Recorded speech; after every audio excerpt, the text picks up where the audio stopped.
Hermanos, solo para leer unos breves versículos del libro de Dios, la Biblia. Esta mañana toda persona que es primera vez que viene le vamos a regalar al final una Biblia para que la tenga. Y quiero referirles al libro de Romanos, capítulo número 12. Cuando ustedes tienen la Biblia en mano, abren ahí Romanos, capítulo 12. El tema que vamos a tratar esta mañana en la serie que estamos llevando a cabo sobre un año 2015 de ensanchamiento. Este es un año de ensanchamiento, un año de ensanchamiento. Comenzamos el año predicando sobre ese tema y seguimos un poquito más ahí. Vamos a aprender esta mañana a ensancharnos en el sacrificio por Dios. Diga conmigo, sacrificio por Dios. Un poquito más fuerte. Sacrificio. Así que el tema va a ser ensanchando el sacrificio por Dios. ¿Cómo se llama el tema? Ensanchando. Todo lo que trajeron la boca, digan, ensanchando el sacrificio por Dios. Muy bien. Romanos 12, 1 y 2. Dice en alta voz juntos conmigo, fuerte, 1, 2 y 3. Así que, hermanos, os ruego por las misericordias de Dios que presentéis vuestros cuerpos en sacrificio vivo, santo, agradable a Dios, que es vuestro culto racional. ¿Qué más dice el 2? No os conforméis a este siglo, sino transformaos por medio de la renovación de vuestro entendimiento, para que comprobéis cuál sea la buena voluntad de Dios, agradable y perfecta. Y el pueblo de Dios dice a esa palabra, amén. Gracias, puede tomar su asiento. Dígale a su vecino más cercano, Dios te va a hablar. Dígale, a ti también, hermano, te va a hablar el Señor esta mañana. Quiero llamar tu atención a esta verdad sagrada, cuán importante y galardonador será que aprendamos a vivir haciendo los buenos sacrificios que la Biblia nos llama a ser como cristianos. Quería comenzar preguntándoles que ustedes me ayuden a poner en balanza de valores cuál de dos sacrificios que les voy a citar ustedes creen que es más difícil de hacer. En el Antiguo Testamento había unos sacrificios de animales. Todos los días había un ministro que ofrecía a Dios animalitos. Estaba viendo en estos días mientras leía la Biblia para diferentes cosas, estudio también la vida mía propia leyéndola completa. Sacrificios de vacas, sacrificios de bueyes, sacrificios de avecillas, sacrificios de diferentes animalitos que en lugar del pecador Israel traía a Dios, en vez de ser muertos ellos, una víctima inocente. Gracias a Dios que era un animalito, no un ser humano. La ira de Dios venía sobre ese animalito, era el símbolo para que no viniera sobre el infractor cierto, que era el ser humano, el infractor. A eso se le llama sacrificio. Sacrificaban un animal en lugar de la ofensa que el humano había cometido. Ese sacrificio es el primero que les quiero poner en balanza. Y en el otro plato de la balanza está el sacrificio que leímos esta mañana en la Biblia, el sacrificio personal. El sacrificio que leímos dice: yo les ruego, hermanos, por las misericordias de Dios, que presenten sus cuerpos y todo lo que está ahí. El cuerpo es el estuche, pero no solamente piden la carne, piden lo que está ahí también, toda la personalidad. Quiere decir, en sacrificio vivo, en sacrificio santo, en sacrificio agradable a Dios, porque ese es nuestro culto racional. Y ya les coloqué en ambos platos de la báscula o de la balanza los dos elementos comparativos que me van a definir cuál de ambos es más difícil para nosotros de hacer. Aquel que ya no está vivo, aquel que ya no está en práctica hoy, porque Cristo quitó esa práctica de los animales. Si aquel era más difícil, o este que nos pidió Dios esta mañana en su palabra, sea acaso un poquito más difícil. Díganme en alta voz todos ustedes, ¿cuál ustedes creen que es el más difícil? Hay algunas dudas. Obviamente los hermanos poquitos que dijeron la respuesta, la dijeron todos bien. Este sacrificio es mucho más difícil. Aquel costaba quizás un poco de dinero, Para la persona que no criaba un animalito tenía que comprarlo, si lo tenía tenía que también desposeerse y traerlo al altar para que el levita lo degollara y después lo quemara en el caso de que fuera holocausto, ofrenda del todo quemada. Ahora no nos piden ni que nos quememos nosotros ni que quememos un animalito, porque la sangre de Jesucristo, el Hijo de Dios, llevó a cabo la expiación única más grande que jamás el género humano haya conocido. Esta es la verdad de la Biblia, que siendo aún pecadores, Cristo murió por nosotros.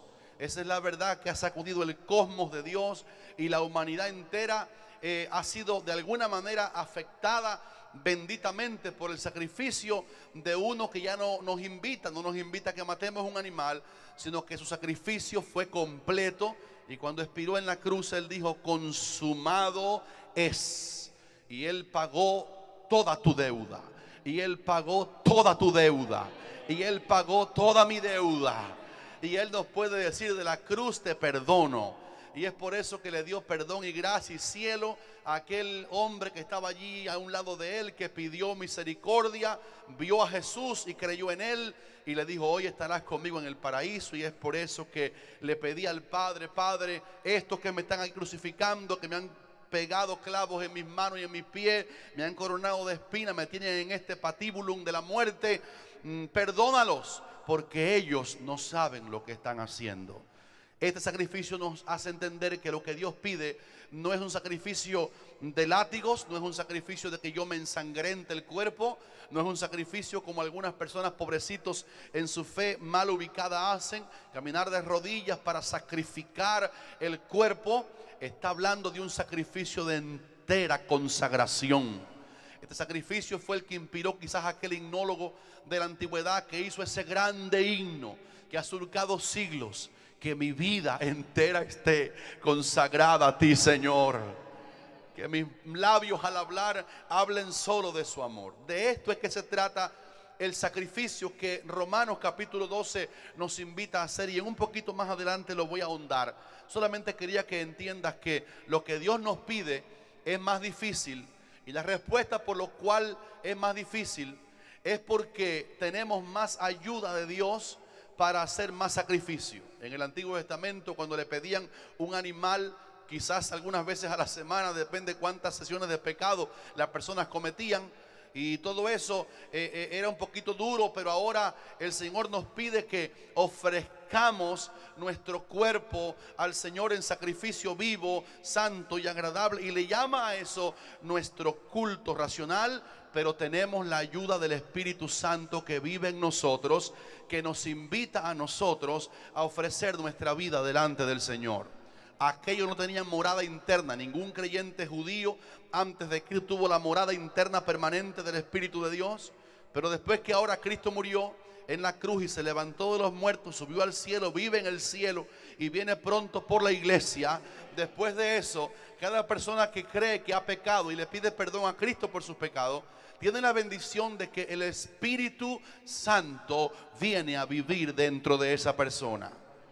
¿Cuánto dan gracias a Dios? Dice la Biblia en Colosenses: Cristo en nosotros es la esperanza de gloria. Esa es una maravilla. Tenemos fuerza para sacrificarnos. Tenemos un dinamo cambiado, simbólicamente hablando, un motor cambiado. Tenemos la bendición de la ayuda del Señor en nuestra vida personal. Cuando estudiamos este tema en la Biblia, encontramos en primer lugar algunas personas a quienes Dios, a través de circunstancias difíciles, los desafió. Diga conmigo fuerte: los desafió a vivir una vida de sacrificio y a hacer algunos sacrificios un poquito fuertes. Y fue desafío porque las circunstancias que los rodearon momentáneamente y a veces permanentemente les tuvieron que dar un sentido de que la cosa no era suave, de que la cosa no era tan fácil como uno vive la vida así a veces despacito, sino que en un momento de su vida hubo un desafío para hacer sacrificios grandes a favor de la causa bendita que ellos representaban. Una historia o dos de ellas muy conocidas en la Biblia, apenas por eso la menciono someramente, fue de aquellos 3 jóvenes hebreos, pero es un pasaje importantísimo en la Biblia. Hay mucha gente nueva en esta iglesia, deben oír esta historia pequeñita, a menos al decirla aquí. 3 jóvenes hebreos, eran judíos en tierra extranjera, y un rey pagano que los dirigía les pidió que le dieran culto a una imagen inmensa de oro puro que en su arrogancia aquel rey no temeroso de Dios había levantado. Estos jóvenes hebreos renombrados, Sadrach, Mesach y Abednego, entendieron que había un desafío delante de ellos. Entendieron que obedecían la orden del rey y sus príncipes de que se postrara toda persona cuando una música sonara. Y en el momento que la música avisara, la trompeta avisara, todo el mundo por ley tenía que arrodillarse delante de aquella imagen de oro y rendirle tributo. Pero estos jóvenes hebreos habían entendido que eso era un desafío a sacrificarlo todo y a ponerlo todo en peligro, pero no poner en peligro que Dios es el único digno de ser adorado. Juan 4, Jesús dijo a la samaritana: Dios es espíritu, y los que le adoran en espíritu y en verdad es necesario que adoren. Y estos jóvenes entendieron que había un desafío, pero que ellos no podían aceptar aunque le costara la vida. Y ustedes saben que la tendencia o la amenaza real del rey y sus príncipes era que el que no obedeciera la orden de postrarse y adorar aquella imagen debía ser lanzado en un horno de fuego ardiendo, que ya por eso era fuego ardiendo, era un horno. Pero que dice la Biblia que el rey lo había mandado a calentar 7 veces más de la temperatura estándar para castigar y consumir en segundos a cualquiera que no aceptara la orden de darle culto a una imagen que no tiene vida. Y los jóvenes Sadrach, Mesach y Abednego entendieron que era hora de sacrificio. Y me encanta, me fascina la manera como en Daniel capítulo 3 ellos respondieron al rey. He aquí, dijeron ellos al rey pagano: nuestro Dios a quien servimos puede librarnos del horno de fuego ardiendo, y de tu mano, oh rey, nos librará. Aleluya. Escuchen, y dijeron: y si él no nos libra, oh rey, no tampoco adoraremos la estatua de oro que has levantado. En otras palabras, sacrificaron su vida, estuvieron dispuestos a ser quemados vivos, físicamente hablando. Y el sacrificio aquel uno lo puede predicar aquí muy fácil, en unos minutos uno puede hablar de eso, pero póngase en su lugar para que vea que sacrificaron lo que más uno ama, su propia vida. Cristo dijo, hablando de lo importante que es ir al cielo y de lo peligroso que es ganar la vida humana y perder la vida eterna, dijo: cualquiera que gana su vida para sí mismo, quiere decir, entonces la perderá. Pero el que pierde está dispuesto a perder su vida física si se la quitan, pero la pierde por causa del reino de Dios, esa persona hallará la vida eterna. Es como él decía: ¿de qué le vale al hombre que granjeare todo el mundo y al final perdiera el alma? Mucha gente no sabe que es mejor sacrificar cualquier cosa física, pero no poner en peligro la eternidad de nuestra alma. Tanta gente que usted ve en el glamour, en la televisión, en las telenovelas, que la gente está a veces fija allí. Usted ve ese glamour y parece que la vida va a continuar así. Pero a menos que se arreglen con Cristo y le pidan perdón por sus pecados de fornicación y adulterio y maldad y lascivia y todo ese montón de pecados y de vicios, y esa persona que vive en el glamour, que es millonario, que vive en una vida abundante físicamente, que tiene fama y tiene colores, si se muere sin Cristo, no hay papa, ni rezo, ni espiritista que lo pueda salvar. Está establecido para los hombres que mueran una sola vez. Y lo que dice la Biblia, no la Iglesia Católica, sino la Biblia, es que después de la muerte lo que espera es el juicio. Cuando usted escuche gente que van al cura para que haga un purgatorio de 9 días y lo pase por el purgatorio, llame mentira a esa herejía, porque la Biblia no habla del purgatorio. Estos jóvenes entendieron que si morían físicamente, pero era por causa de no doblarse ante la imagen idolátrica, ellos serían ganados. Y si no nos libra Dios, porque puede ser que no nos libre, porque es soberano Dios, tampoco adoraremos la imagen de oro que tú has levantado, ¿verdad? Ustedes saben que lo echaron en el horno por fin, porque estaban recios o reacios a no hacer lo que era malo, y se mantuvieron fieles a su Dios. Echaron 3 jóvenes atados en el horno de fuego. Y cuando el rey vino asombrado a ver, le avisaron que había, en vez de 3 había 4. Y ahora dijo: pero ¿cómo es que echamos 3 y ahora hay 4? Y no son 4 cadáveres los que hay en el fondo. Ahora hay 4 que están caminando en medio del horno de fuego ardiendo. Y llamó la atención que habían 4 que se paseaban, y usa el término pasear, estaban de lo más contentos dentro del horno de fuego ardiendo, y llamó la atención que el aspecto del cuarto, no de los 3 que echaron, el aspecto del cuarto era semejante al Hijo de los dioses. Aleluya. Diga conmigo un aleluya, además fuerte, que le salga del alma. Cuando usted está dispuesto a sacrificar algo por Dios, Dios te va a defender, Dios te va a honrar. La Biblia no dice que en el mundo, después que aceptamos al Señor, se acaban los problemas. Lo que Él dijo, que aunque lo tengamos, yo, dijo el Señor, estoy con ustedes todos los días hasta el fin del mundo. Bueno, un compañero de ellos llamado Daniel, a estos jóvenes los sacaron en victoria y Dios se honró, y el rey dio edicto de que tenían que temer y ninguno podía decir malo contra el Dios de esos jóvenes. Su amigo Daniel también fue retado o fue desafiado a sacrificar la vida. Era entonces la otra ley de otro rey, también diciendo que en este caso nadie podía, estaba prohibido orar a otro Dios que no fuera al mismo rey. Aquel era una imagen, ahora un poquito más fuerte la cosa, había que orar al rey, pero no a ningún otro Dios. En aquellos reinos paganos, ustedes saben, la palabra Augusto no es un nombre sino un título. Augusto César significa divino César, el hombre divinizando al hombre. Perdonen que mencione estas cosas, pero estamos aprendiendo. Cuando ustedes escuchen desde Roma que están canonizando a ciertas personas, a ciertos individuos, está hablando, canonizar significa hacerlo divino. De modo que a partir de que alguien de esa gente ya sea canonizado católicamente, está listo para que cualquiera le pida a esa persona. Un día tienen que comparecer delante del tribunal de Cristo para darle cuenta, porque en ninguna parte del mismo libro que los católicos creen que también es el libro de Dios, la Biblia, en ninguna parte la Biblia dice que tenemos que pedirle a un hombre que nos salve, que tenemos que pedirle a una mujer que nos salve la vida, y mucho menos a un muerto, porque los muertos no hablan ni tienen vida. Pero nuestro Dios reclama que Él es el único a quien podemos conocerle, hacerle conocer nuestras peticiones. Y es por eso que dice la Biblia: sean conocidas vuestras peticiones delante de Dios.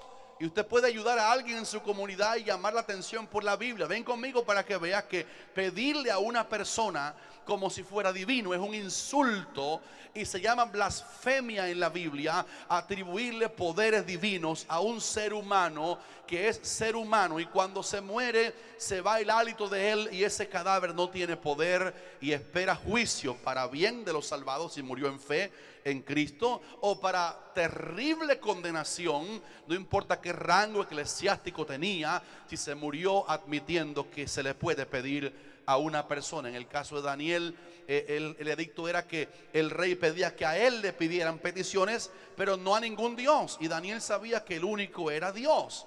Y después que Daniel oyó el edicto, fue desafiado. Ahora hay un sacrificio que hacer: o le pido al rey y nunca más a Jehová, el Dios de Israel, o le sigo pidiendo al Dios de Israel y acepto el desafío que tengo a sacrificarlo todo por él. Necesitamos entender que en la iglesia, espiritualmente, o más bien simbólicamente hablando, están sentados aquellos Danieles. Esto no es una historia. Dios quiere que yo sea Daniel, tú seas Daniel, tú seas Esther, tú seas Ruth, tú seas esa María. ¿Cuánto comentan el lenguaje este?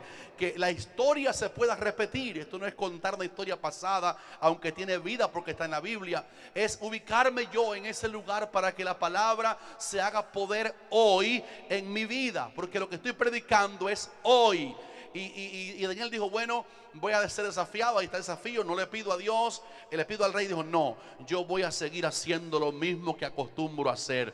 Y me llama la atención porque dice la Biblia en Daniel capítulo 6, cuando Daniel supo que el edicto había sido firmado, entró en su casa, y abiertas las puertas de su casa que daban hacia Jerusalén, se ubicaban rumbo al templo, rumbo a la presencia de Dios, estaba en el templo. Dice la Biblia, él se arrodillaba después del edicto 3 veces al día y oraba y daba gracias delante de su Dios como solía hacerlo antes. ¿Cuántos dicen aleluya, hermano? Qué desafío a sacrificio, ¿verdad? Y claramente el edicto era del rey, así que vinieron y lo buscaron. Y la amenaza desafiante: te vamos a echar ahora, no en horno de fuego, ahora hay un foso de leones. Y la amenaza estaba allí y se cumplió. Y Daniel fue tomado, desafiado y obedeciendo primero a Dios con sacrificio de su misma existencia física. Y los hombres, dice la Biblia, que lo echaron en el horno de fuego ardiendo. Y aunque el rey amaba a Daniel, no se dio cuenta que firmó muy apresuradamente. El rey le pesó lo que hizo y no durmió esa noche, ni pidió que le pusieran música, y estaba desvelado. Y por la mañana el rey fue y asomó al foso de los leones, y dice la palabra allí, Daniel 6, que llamó con voz triste. Yo siento aquí la presencia de Dios en esta mañana. Aleluya. Dice que llamó con voz triste, y el rey dijo: Daniel, el Dios a quien tú continuamente sirves, ¿te ha podido librar de los leones? Y del fondo del foso una voz de seguridad le dijo: para siempre vive, rey. Estaba diciendo: para siempre vive el Dios a quien yo le pido. ¿Quién dice aquí aleluya? Y Daniel dijo: mi Dios envió su ángel y tapó, me gusta el término, tapó, le puso un bozal invisible a los leones. ¿Cuántos gritan aleluya? Mi Dios envió su ángel y tapó la boca de los leones para que no me hiciesen daño alguno. Y el rey se alegró, y dice la palabra, hermanos, que mandó a sacar a Daniel del foso. Y el edicto fue un poquito más fuerte y mejor que el edicto de los 3 jóvenes salvados, hermano Julio, del horno de fuego. Dice que dijo el rey: ahora yo ordeno que en mi reino, escuchen esto, todo el mundo tiemble, todo el mundo tema y tiemble delante de la presencia del Dios de Daniel, porque Él es Dios de dioses y Rey de reyes. Si lo van a alabar, denle un aplauso de verdad que se suene aquí, pero déselo a Dios fuerte. Diga: Señor, gloria a tu nombre, porque tú me desafías y yo me sacrifico. No tenga pena sacrificar algo por el Señor. Tenga espíritu de sacrificio, como estamos viendo en el espejo de aquellos grandes de la Biblia, de aquellos grandes de Dios. Otro joven muy conocido en la iglesia, el joven de Juan capítulo 9. Ahí aparece la historia de un joven que nació, cuando era niño, nació ciego, de nacimiento totalmente ciego. El Señor lo sanó. Y Jesús lo sanó, y hubo un milagro tan grande que causó un impacto de 2 corrientes, negativa y positiva, chocando. El testimonio era irreversible. El joven había sido sanado por el poder de Jesús. Pero los religiosos de la época no creían, de ninguna manera admitían que Jesús era el Mesías que por siglos Israel había esperado. Ellos esperaban un jerarca, ellos esperaban un político, ellos esperaban todo el glamour de un rey judío que se fajara con el imperio romano y destronara ese yugo que por siglos Roma tenía sobre Israel, que había sido conquistada Israel y era una colonia pequeñita del grande imperio romano. Y la palabra habla de este joven cuando el Señor lo sana. Los líderes judíos no creen en Jesús en ese momento y llaman al joven y comienzan a interrogarlo.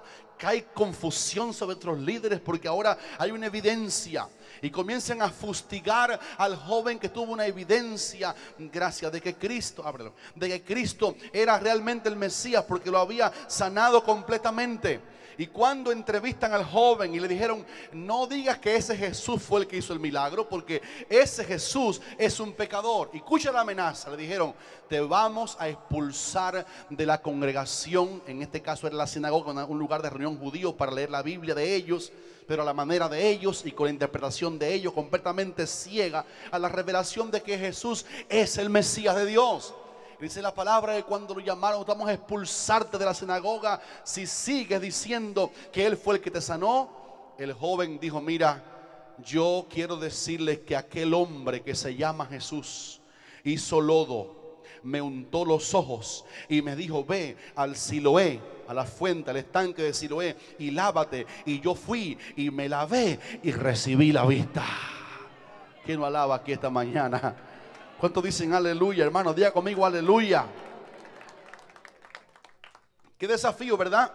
Te expulsamos de la congregación y sigue diciendo que Jesús fue el que te sanó. Y él dijo: aquí estoy, yo tengo un testimonio, ese hombre fue el que me sanó, yo era ciego y ahora veo. No, pero tiene que entender que el que te sanó es pecador. Y el joven dijo: escuchen, si él es pecador, yo no lo sé. Hay una sola cosa que yo sé, que yo era ciego y ahora veo. ¿Quién puede con una persona que tiene un testimonio personal del poder de Jesucristo? ¿Quién puede desafiarte a ti a decir no existe el Señor si tú has sido testigo del poder de Dios a todo lugar? Somos testigos del Señor de verdad, no aquella gente que toca en tu puerta y te enseñan el atalaya. Somos testigos de un Dios que está vivo, que tiene autoridad. Jesucristo es el mismo ayer, hoy y por todos los siglos. Todavía Él es el mismo de ayer y será mañana el mismo de ayer y de hoy. Todavía Él es Jehová mi sanador, todavía Él es quien me sana, todavía Él es mi gloria y quien levanta mi cabeza. Todavía no temeré a 10 millares de gente que pusieran sitio contra mí. Todavía en Dios haremos proeza y Él hollará a nuestros enemigos. Todavía el que cree en Él recibe vida eterna. Todavía el que lo acepta se salva. Todavía Él es el camino, la verdad y la vida, y nadie viene al Padre sino solamente por Jesucristo. Aprende que vas a tener como cristiano desafíos tremendos y tienes que decir: me sacrifico, pero yo no voy a negar a mi Dios. Lo pongo todo en peligro, pero no pongo en peligro mi confesión. Dice la Biblia en Hebreos 10: mantengamos en alto la profesión de nuestra esperanza, porque fiel es el que prometió. O aquel caso de los apóstoles del Señor en Hechos capítulo 4 y los llamaron y le dijeron: ustedes no pueden seguir predicando más en ese nombre de Jesucristo. Y cuando Pedro y Juan, que estaban siendo los líderes de esa iglesia naciente en Israel, oyeron el desafío: si ustedes siguen predicando en Jerusalén en el nombre de Jesucristo como el Salvador, como el Mesías, los vamos a echar en la cárcel. Mire, el horno de fuego es terrible, pero el fuego consume y se acabó. El foso de leones es terrible, pero eso demora nada más que unos segundos. Leones hambrientos te lo comieron y ya. Pero la cárcel tiene la cara muy fea.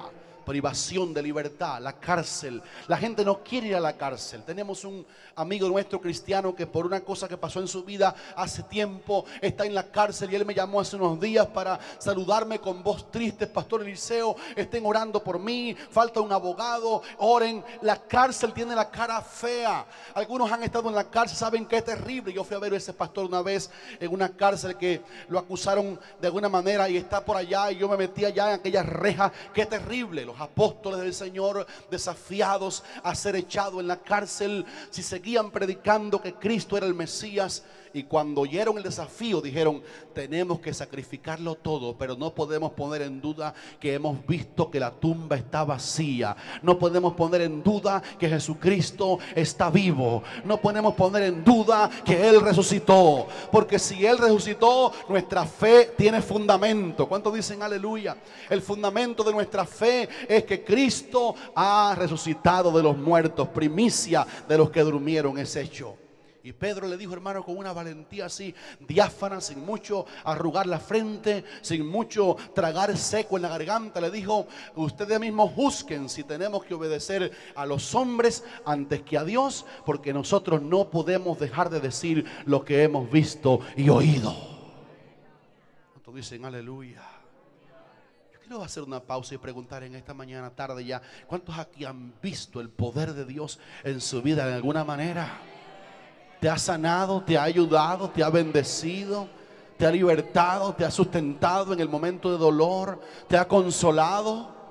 Hoy conversaba con mi hermano Manay, el pastor Manay, le decía: ya Dios tenía de antemano el consuelo para esa familia que Armando conoce también, que perdieron a un ser querido de un infarto masivo en Texas. Ayer murió así de súbito, estaba bien, y de pronto un infarto masivo le quitó la vida física. Yo decía con él: Dios preparó de antemano el consuelo. Los que estamos aquí sabemos que Él nos consuela en todas nuestras tribulaciones que soportamos en esta tierra. Digan amén los que lo creen de verdad. Tenemos un Dios maravilloso, tenemos un Dios que está con nosotros. Él dijo: yo estoy con ustedes todos los días y hasta el fin del mundo. Yo quiero seguir alabando a ese Dios tremendo que tenemos aquí en la iglesia. Escuche, Sanedrín, principales judíos, les queremos decir: métanos si quieren en la cárcel, pero no podemos dejar de decir. Así que sacrificamos la libertad física, sacrificamos que nos permitan estar en las calles, sacrificamos no ir más al templo a enseñar, sacrificamos cualquier cosa. Métanos en la cárcel, sacrificamos, repito, la libertad tan buena que es, pero no vamos a sacrificar el testimonio que Job dijo: yo sé que mi Redentor está vivo. ¿Cuántos dicen aleluya en esta mañana? Hace falta un tipo de iglesia que le diga al mundo: Jesús murió por ti en la cruz, pero que junto con ese mensaje le diga: yo he nacido de nuevo. Yo era una vieja criatura, era un vicioso, era un religioso, pero Cristo me cambió la existencia. No hay un mensaje más poderoso, queridos hermanos, que el mensaje de la cruz. Siempre que voy a hablar con pastores en diferentes países les digo esto: Dios respaldará el mensaje de la cruz.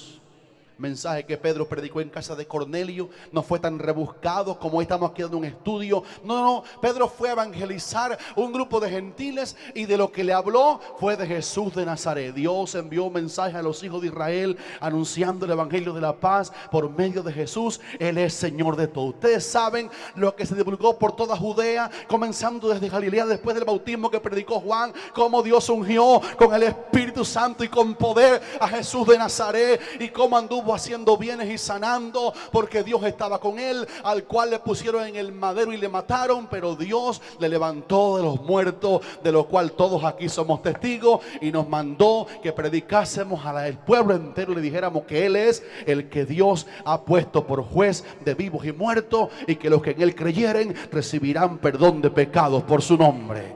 Su mensaje duró 1 minuto.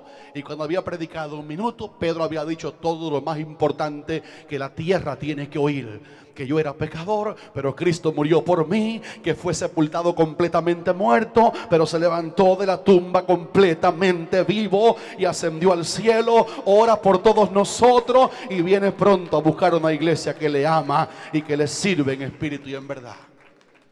¿A dónde fueron los jóvenes hebreos? A un a un horno de fuego, y el Señor los salvó.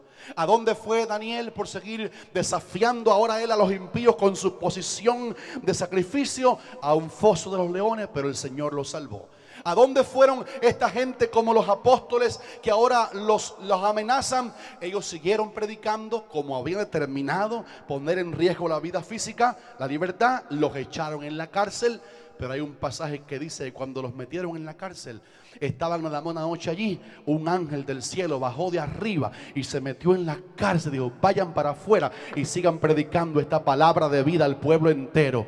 Y por la mañana estaban los apóstoles despresados, estaban los apóstoles descarcelados, estaban los apóstoles otra vez en el templo enseñando la palabra, el testimonio de Jesús. Y cuando fueron a llamarlos los líderes que no sabían el milagro, fueron a la cárcel, hallaron que estaba toda la cárcel bien cerrada, todas las celdas cerradas, toda la puerta de afuera bien cerrada. Y cuando fueron a sacar a los apóstoles, estaban vacías las celdas. Y alguien dijo, un chismoso: ellos están en el templo en este momento y siguen enseñando al pueblo. Un ángel los había sacado del peligro. La moraleja que te quiero colocar en tus tuétanos, en tu alma, es que si te sacrificas y pones todo en riesgo por amor a Dios, Dios te va a recompensar, Dios te va a cuidar, Dios te va a salvar. Él es tu gloria y el que levanta tu cabeza. Estará contigo en el peligro, serás echado en lugares difíciles, pero si no arriesgas tu fe, si no arriesgas tu propia vida, al final el Señor es a ti que te va a dar la victoria. Hacer una pausa para decir: bendito sea nuestro Dios. Diga conmigo: bendito sea nuestro Dios. Ahora yo quiero bendecirles en esta mañana con esto.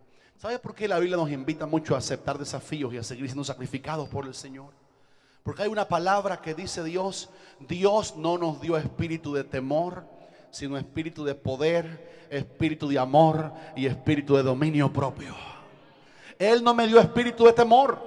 Cuando los jóvenes hebreos fueron al desafío y siguieron confesando que no estatua, pero que sí su Dios, el Señor hizo el milagro. Porque cuando Dios opera un milagro y nos desafía de alguna manera, Él nos da un espíritu de poder que echa fuera el temor. El salmista dijo una vez: en el día que temo, yo en ti confío. Pero dijo otro: no temeré lo que me pueda hacer el hombre. Si Dios está con nosotros, ¿quién contra nosotros? Ahora, la Biblia revela en segundo lugar no solamente a personas que fueron desafiados, sino personas que ellos mismos sintieron el hambre dentro de su espíritu de sacrificarse por Dios, por Israel, por su reino, por su obra. El llamado que Dios está hoy haciendo en la moraleja de este mensaje es que se levante una iglesia no llorona, no una iglesia acomodada, no una iglesia que le cuesta servir al Señor, ir al campo misionero, no una iglesia que le cuesta hacer cualquier cosita. Hermanos, hay una maleza de falta de Biblia hoy día en tantos lugares del mundo, y tenemos creyentes por falta de conocimiento de Dios, por falta de entender la palabra de Dios, que todo le pesa, los pies están pesados para servir al Señor. Pero cuando veamos a la Biblia el retrato de aquellos hombres, no solamente aquellos que ya cité, desafiados y lo aceptaron y vencieron, sino hombres que tuvieron retos ahora en su corazón, sintieron en su corazón que debían sacrificarse. El Evangelio, la Biblia me lleva a un hombre que tenía tanta juventud, que tenía 85 años. 85 años tenía el joven del que le hablo. Miren qué joven era este muchacho. Se llamó Caleb.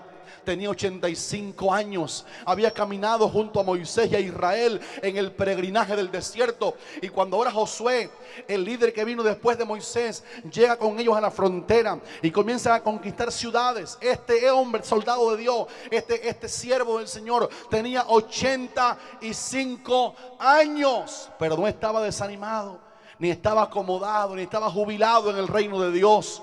Él le dijo a Josué: Josué, yo estuve aquí una vez con Moisés y vengo a verte, líder, para que hagas esto conmigo. Y dice la Biblia así mismo, le dijo él a Josué: dame ese monte que tú ves allí, que era un monte sumamente elevado, por cierto. Dame ese monte. Dijo Caleb a los 85 años: dámelo a mí. Y él dijo: yo sé que los anaseos, una especie de enemigos de Dios que vivían ahí, están ahí en ese monte. Él dijo: pero quizás Jehová esté conmigo y yo los echaré de ese monte. ¿Quién dice aleluya, hermano? A los 85 años nunca se es viejo para servir al Señor. Nunca la edad es una justificación. Yo ya hice mi camino, hasta aquí llegué. Hermano, Dios te va a bendecir a cualquier edad, si tú crees que Dios da vida a los muertos y que llama a las cosas que no son como si fuesen. O aquel David, aquel hombre salmista, aquel rey, cuando fue a comprarle una heredad, una tierra para edificar el templo. David había pecado, había cometido un pecado horrible. David, escuchen qué pecado fue ahora. No fue el pecado con Betsabé ahora, es el pecado que vino después. El pecado que David segundamente cometió, o segundo fuerte, fue el pecado de desconfianza de que Dios mismo, con pocos judíos, con pocos soldados, podía echar guerra a favor de Israel.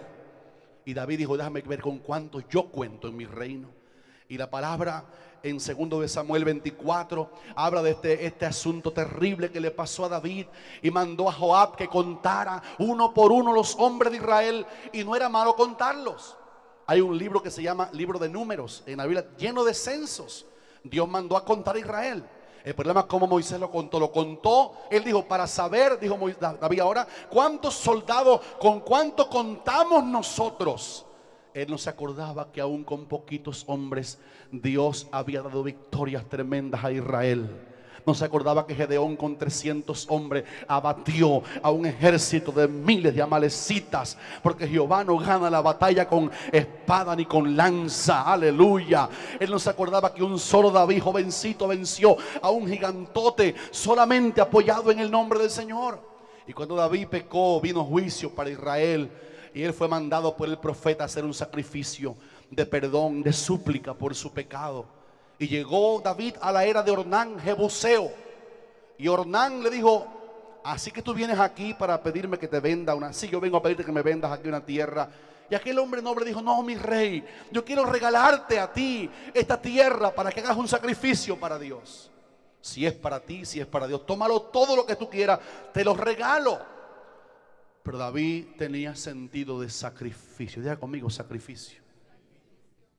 Y dijo a Ornán estas palabras: no, Ornán, regalado no quiere decir, sino por precio te lo compraré ese territorio, porque escuchen esto, dijo: no ofreceré a Jehová mi Dios, lo voy a decir despacio, no ofreceré a Jehová mi Dios holocaustos que no me cuesten nada. Qué sentido de sacrificio, hermanos. ¿Cuántos dicen aleluya? ¿Cuánto hubiera dicho Ornán: muchas gracias, thank you, thank you, thank you? Y que se repita, por favor. Él dijo, no, no, yo no acepto el regalo porque yo no quiero, esto que yo quiero comprar aquí es para mi Dios. Y si es para mi Dios, yo quiero sacrificarme para que Dios lo tenga. Yo no daré esta tierra al Señor y no me costó. Yo quiero que Él sepa que yo lo amo tanto a Él, que para su templo, para su tabernáculo, para hacer una casa a mi Dios, estoy dispuesto a pagarlo caro. Aleluya. Pero yo quiero no darle a Dios nada, algo que no me cueste nada. ¿Cuánto comprende la moraleja de esta mañana? Entre líneas el Señor quiere mostrarnos: no seamos de un tipo de cristianos medio flojos, que todo le pesa. No, el Señor quiere que tú y yo digamos: Señor, tú me quieres usar, mándame donde tú quieras que yo vaya. Tú me quieres usar, te soy útil a ti en alguna cosa, con mi dinero, con mi música, con mi talento, con la máquina de coser. Hay una mujer que llamada Dorca que hacía telas, hacía ropa. Y hay talentos que a veces son talentos meramente de esta tierra, pero que sirven al reino de Dios. Y mi talento y tu talento, el Señor lo quiere usar sin que refunfuñemos. Él quiere que aprendamos a sacrificarnos por Él. ¿Cuántos dicen aleluya? Y voy a hacer la prédica porque el tiempo ya se acabó, para decirle estas palabras: el ejemplo de sacrificio supremo sobre la tierra, el ejemplo supremo se lo gana Cristo nuestro Salvador. Que digan amén los que alaban a Cristo en esta mañana. ¿Sabe lo que hizo Él? Se sacrificó por ti y por mí. ¿Sabe lo que hizo Él? Habiendo sido rico, se hizo pobre, para que tú y yo con su pobreza fuésemos enriquecidos espiritualmente. ¿Quién lo puede alabar aquí esta mañana? ¿Sabe qué hizo Él?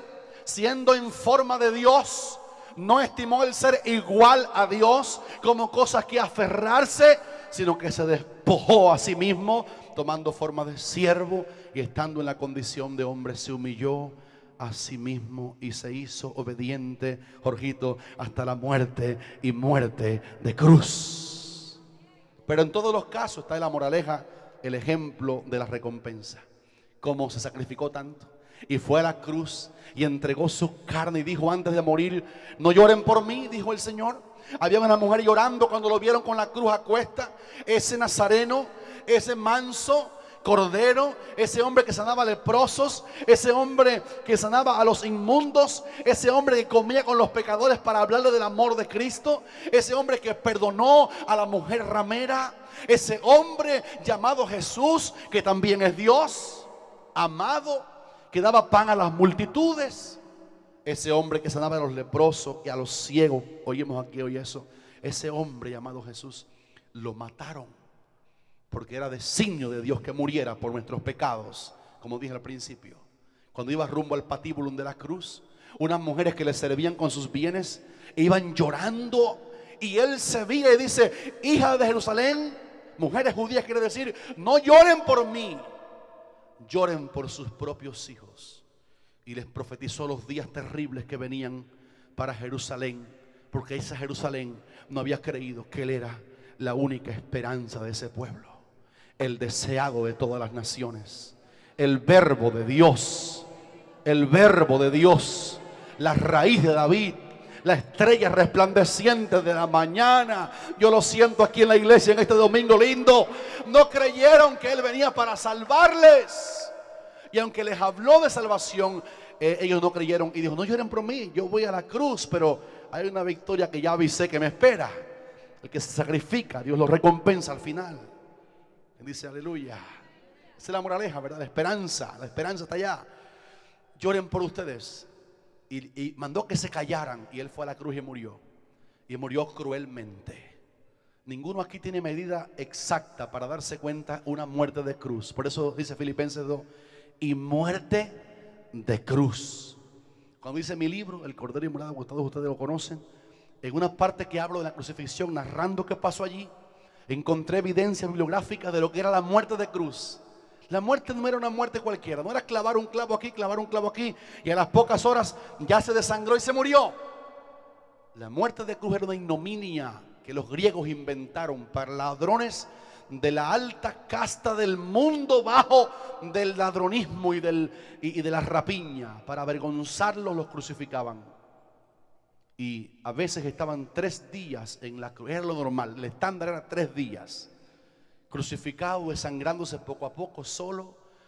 La respiración va faltando, la fiebre sube terriblemente. Y como estaban allí en la cruz, impotentes a limpiar su cuerpo, estaban sus manos obviamente estiradas. El corazón comenzaba a fallar a los días. Hay relatos de que los buitres venían y arrancaban los ojos de las víctimas.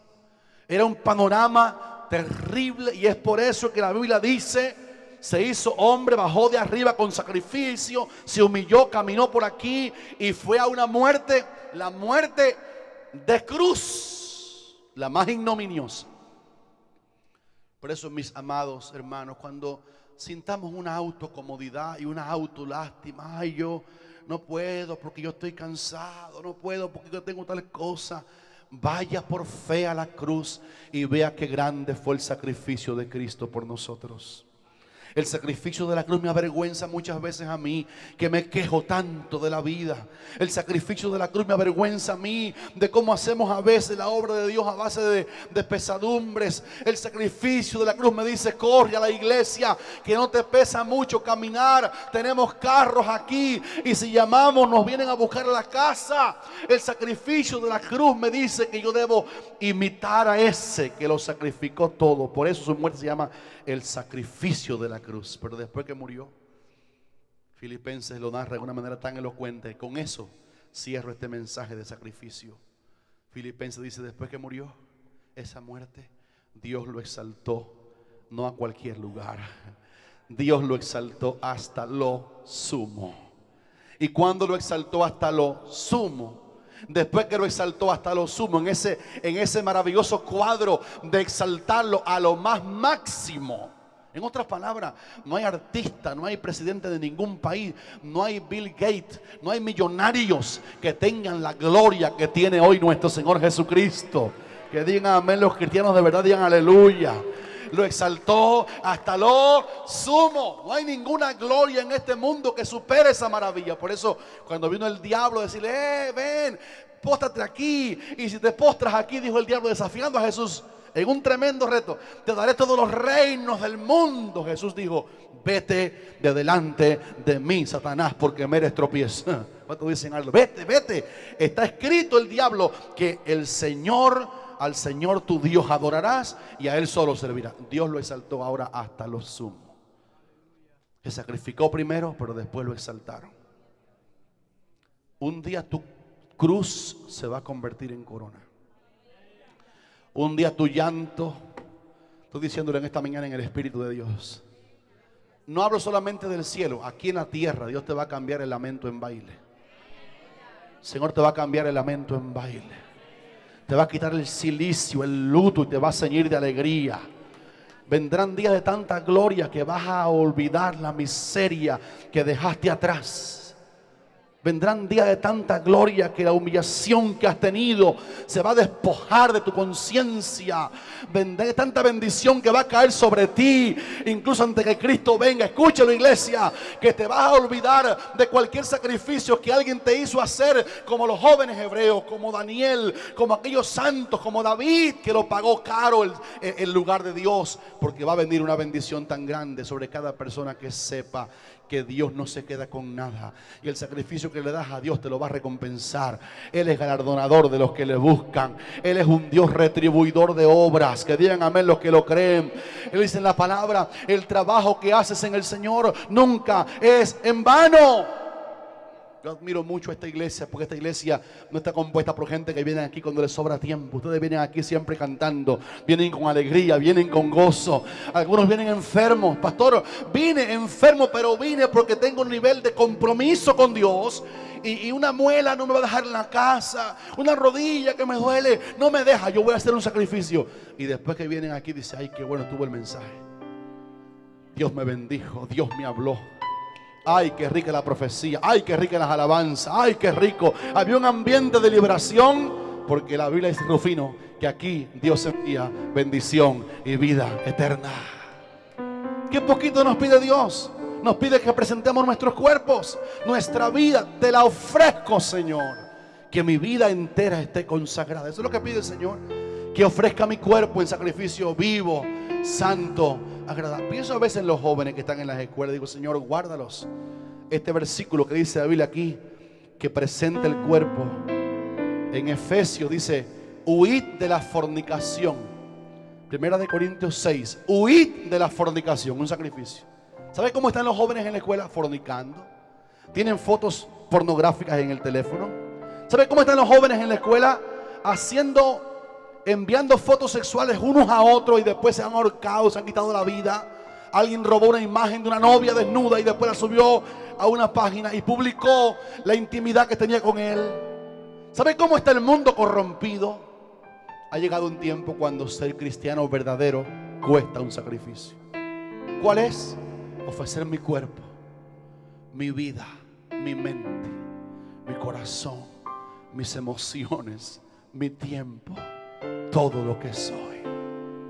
Aquí pedimos fidelidad en el diezmo y en la ofrenda para que te vaya bien, pero eso no es lo más importante que Dios pide de ti, no es lo primero. Si alguien en impiedad da diezmo y ofrenda, eso es sacrificio abominable ante Dios. Yo le voy a dar a Dios para que Él vea como yo soy un varón. No, eso es basura aunque dé 1 millón. Por eso esta iglesia cree que ninguna iglesia tiene que recibir dinero del narcotráfico. Una vez en Nicaragua, un amigo mío, pastor, unos bárbaros de otro país le ofrecieron un dinero grande para hacer un templo. Y el pastor sabía que era gente de la mafia perdida. Y dijo, no, el dinero para hacerlo de Dios lo da el pueblo que ama a Dios. Yo aplaudí a ese hombre. Qué lindo decir amén, aleluya. Que se levanten hombres que sepan que Dios es mi proveedor. ¿Cuántos dicen amén? Él es mi proveedor. Te va a proveer siempre. Sacrifica tu corazón, entrégalo. Haz algo que Dios vea que tú lo amas. Hagamos algo que Dios vea que de verdad no le dejamos ver el lugar último de nuestra vida. Cuando me sobre tiempo. No, hermano, tú eres candidato a algo mejor. Y Dios te va a recompensar. Cualquier sacrificio que haga por amor a Él, te va a recompensar. Voy a levantar la mano en esta mañana para decir estas palabras pastorales de fe. Te quiero lanzar una bendición sobre tu vida. Es más, póngase de pie y recíbala. Que mi vida entera esté. Cántalo conmigo. Hay presencia de Dios aquí. Consagrada a ti, Señor. Que mis labios al hablar, aleluya, hablen solo. Hermano Dago, si me quieres ayudar con tu linda voz, por favor. Manei también. Lávame en tu sangre, Salvador. Ven y límpiame. Hay una presencia linda aquí. Hermanos, pon micrófono a mi hermano, pon micrófono a Dago allí también. Traigo a ti mi vida. Ayúdanos, Ley, a Dago, el micrófono. Tuya por la eternidad. Tuya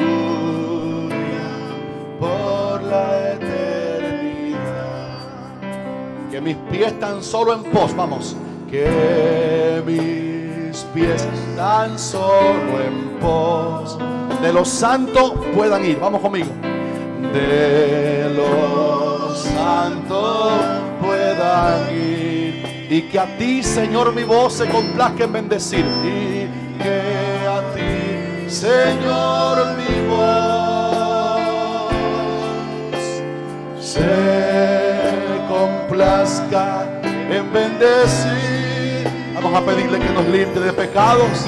Lávame en tu sangre, Salvador. Límpiame de toda mi maldad. Traigo a ti mi vida. Traigo a ti mi vida para ser Señor por la eternidad. Voy a invitar a todos los que están enfermos que vengan. ¿Tienes un familiar enfermo en otro país, en otro hospital, en otro lugar? Ven por él. Yo siento esta mañana que el poder de Jesús está todo aquí. Sí, Dios. Hay una presencia linda de Dios. Aleluya. Mimi, tráeme a tu invitada, Mimi, y dile que venga. Yo quiero clamar a Dios por tu mami, que está lejos también. Hay un poder que se genera. Si te quedas un minuto más ahí en la iglesia, voy a pedirle que la doble porción del Espíritu Santo venga sobre ti. Si te quedas ahí un poquito más y no corres, voy a pedirle a Dios que todo el mundo que está aquí sea lleno del poder. Pero antes quiero pedirle a Dios que sane enfermedades, porque cuando uno sacrifica algo, algunos de ustedes dieron dinero para Dios hoy sacrificadamente. Algunos de ustedes estaban cansados, pero vinieron hoy a la iglesia cansados, así vinieron. Y cuando uno viene cansado o uno viene enfermo, estás haciendo un sacrificio y Dios te va a recompensar, como demostramos en el mensaje de esta mañana. Te va a salvar del fuego, te va a salvar de los leones, te va a salvar de muchas maneras, te va a ayudar, porque tú no das obras a Dios, tú le das a Él de una manera que te pueda ayudar. Hay una presencia linda. Iglesia, adórale un poquito. ¿Cuántos pueden levantar su mano allá atrás en los bancos, hermanos lindos? Allá atrás, hermanas lindas, hermanos lindos. Levanten sus manos y adoren al Señor. Hay una presencia linda de sanidad divina. Aleluya. En esta semana yo sentí que este día hay un poder nuevo de Dios. Ahora yo quiero pedir a todos los que están aquí, si es la primera vez que usted viene, nos da tanto gozo que estás aquí. Y la iglesia que lleva ya tiempo vino te va a ayudar a hacer esto. Cada persona primera vez que viene, repítale a Cristo, si usted lo quiere hacer de corazón, esta oración primera de entrega de su vida al Señor. Primera vez que viene y quieres decirle: Jesús, entra a mi vida, perdóname, voy a guiarte. Repite tras mí. Y toda la iglesia ya salvada, repite en alta voz para ayudar también a ellos en la fe. Toda persona diga: Señor Jesucristo, yo oí tu palabra, que fuiste al sacrificio, fuiste a la cruz, te sacrificaste terriblemente por amor a mí. Hoy yo te ofrezco mi vida, mi fe, mi corazón. Te acepto como mi Salvador y mi Señor. Perdóname. Yo he pecado, porque todo el mundo ha pecado. Pero hoy te recibo, aleluya, como mi Salvador y mi Señor. Cámbiame, Jesús. Transfórmame, Jesús. Hazme una nueva criatura. Yo no puedo cambiar solo. Tú sí me puedes cambiar. Entra a mi vida, lávame con tu sangre y escribe mi nombre en el libro de la vida. Amén. Ahora, levanta tu mano por los enfermos. Aleluya, aleluya. Hermanos, hay una unción tan linda del Espíritu Santo en Monte de Sion en este día. Pastor Manei, ora, yo te voy a apoyar. Padre, estoy orando con el Pastor Manei, que ahora mismo ocurran milagros. Ay, Dios mío, ocurran milagros. Desde el cielo, desde el cielo, desde el cielo, desde el cielo. Hay ministros que están orando ahora desde el cielo. Sigue moviendo, desde el cielo. Santo, sigue Padre, orando, sigue saca orando. de raíz toda enfermedad. Sea quebrantado el Saca poder de de la raíz enfermedad. toda enfermedad. Aún a través de la distancia, Ahora. tú puedes obrar, porque tú eres Ahora. omnipresente, Dios. Ahora. El Espíritu Santo Ahora. tuyo y los dones Ahora. de sanidades Ahora. estén operando divinamente. Ahora. Y toda enfermedad Ahora. sea echada Toda fuera de los enfermedad, cuerpos. échala Por el fuera. poder Ahora. sobrenatural, glorioso del Échala Dios, fuera. creador y sustentador de todas las cosas. Todo espíritu de enfermedad es quebrantado en el nombre de Jesús. En el nombre Señor, de Jesús. me uno con el Pastor Manei y Queda con toda fuera, la iglesia fuera para de los orar cuerpos, por Dania las esta mañana. enfermedades, los problemas. Esta muchacha ha venido aquí creyendo un milagro tuyo, Oh, creyendo Señor, un el milagro. poder tuyo esté Yo también creo un en milagro. acción. Yo creo que el médico no tiene la Haya última milagros. palabra. Sí. Yo creo que el diagnóstico médico no es el que vale. Amén. Gracias por Yo tu poder. creo con todo mi corazón, esta iglesia sabe Gracias por tu y espíritu. tenemos testimonios por miles de Gracias por la diagnósticos obra terribles que los gloriosa que médicos haces. dieron y que al final tú lo Por favor de cambiaste. los enfermos Te pido un ahora. milagro ahora para Dania. Oh, Te pido Señor, que la sane desde el cielo. extiende tu mano de poder y Envía de sanidad misericordia, divina. sí. Envía salud divina por la Amén, llaga amén, de amén, Cristo. amén, amén. Padre, tú has dicho en tu palabra que reclamemos esa promesa, que oremos por los enfermos y que ellos van a sanar. Y yo pongo mi mano en esta joven de fe y te pido que ponemos de ahora acuerdo en esta ella tarde. vea el milagro en su mamá. Nos ponemos de Cualquier acuerdo en esta enfermedad tarde a pedir a la que distancia, surjan haz un milagros. milagro. Para la Tú gloria de dijiste tu al nombre, centurión, para la como gloria has de tu creído, nombre. recíbelo. Y el criado fue sanado, Para la gloria de aunque tu estaba nombre, a la Jesús. distancia. Oro por ella y por su nené también, que la bendigas esta mañana. Cada enfermo, declárese sano. En el nombre En de fe, Jesús. diga: Jesucristo, tú me sanas ahora. Gracias, Señor. Diga en fe: me sanas ahora. Diga en fe: tú me Gracias. sanas ahora.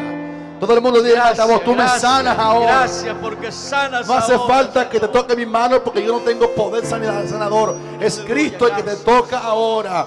El pastor Mané ha orado, yo he orado, la iglesia ha orado. Hay milagros ocurriendo en tu cuerpo. Al que puede creer, todo le es posible. Padre, milagro, milagro, milagro. Espíritu de enfermedad, suelta los cuerpos ahora. Espíritu enfermo, suelta los cuerpos. Suelta los cuerpos ahora. Suelta los cuerpos ahora. Suelta los cuerpos ahora. Espíritu de enfermedad, suelta los cuerpos. Vete, enfermedad, vete. Como te llames, te ato en el nombre de Jesús. Declaro: por la llaga de Cristo somos curados. Por su llaga somos curados. Damos una palabra como el criado, como el centurión dijo: di la palabra. Hoy decimos la palabra. Por la llaga, diga conmigo fuerte: por la llaga de Cristo somos curados. Recíbalo, recíbalo. Por la llaga de Cristo eres curado. Esa palabra te sana ahora. A la distancia o aquí presente, te sana ahora. Huesos, columna, nervios, ganglios, sean sanos por el poder de Jesús. Para gloria de tu nombre santo. Tu nombre santo. Hay unas Biblias allí, mi sobrina. Aleluya. Por última vez dígale: lávame en tu sangre, Salvador. Límpiame, límpiame de toda mi maldad. Traigo a ti mi vida. Si es primera vez que vienes, Para ser Señor. te queremos regalar una Biblia. Te la regalamos. Primera vez que vienes, te la queremos regalar. Si esta mañana la oración la hiciste cuando repetíamos, si le dijiste a Cristo que te perdone, hoy te regalamos este lindo libro, el libro más grande del universo, la Biblia. Si lo lees, este libro tiene poder sanador también. Léelo. Arriba. Los que vinieron primera vez reciban este regalo. Ven, mi niña, ven, recíbelo. Un regalo, léelo. Hay vida allí, ¿ok? Primera vez. Vamos a dar un aplauso a Dios por ellos. ¡Qué lindo! Muchachos, Dios te bendiga. A ver si me alcanzan a ver. Este es para ti. Otro aplauso. Aplaudan eso, es lindo. Primera vez que viene, mi amor. ¡Qué lindo! Un regalo. A ella también. Sigan viniendo. Primera vez que viene. Sigan viniendo. Dios te quiere bendecir, te va a ayudar, te va a sanar. Así una alabanza viva y nos vamos. Y escuchen esto, hermano. Cada domingo, que es el culto general, si usted invita a un alma nueva, a todo el que venga le regalamos una Biblia. Mire qué linda esta iglesia. Esto cuesta, lo compramos con el fondo que ustedes dan de diezmo y ofrenda y lo regalamos. Invite gente cada domingo, nuevos, trayéndolo, porque si la gente lee este libro, esta verdad les va a salvar. Hay salvación y perdón en la palabra, en Cristo. Aleluya, aleluya. Vamos a irnos cantando gozo perpetuo, recíbelo. Vamos, gozo perpetuo, gozo perpetuo. Los panderos, ¿dónde están los panderos? ¿Dónde están los panderos de monte? Decir los panderos, las manos. Aleluya. Tengo a Cristo en Cántalo. mi vida, Vamos, Dago. por eso puedes cantar. Vamos escalando peldaños, vamos. Vamos escalando el vamos llevando la cruz, llegamos el camino angosto. Con Cristo. Cristo es nuestro mejor. Y ahora den la mano a su hermano, salúdenlo. Confesar, Qué lindo. ya no voy a Tengo a Cristo en mi vida.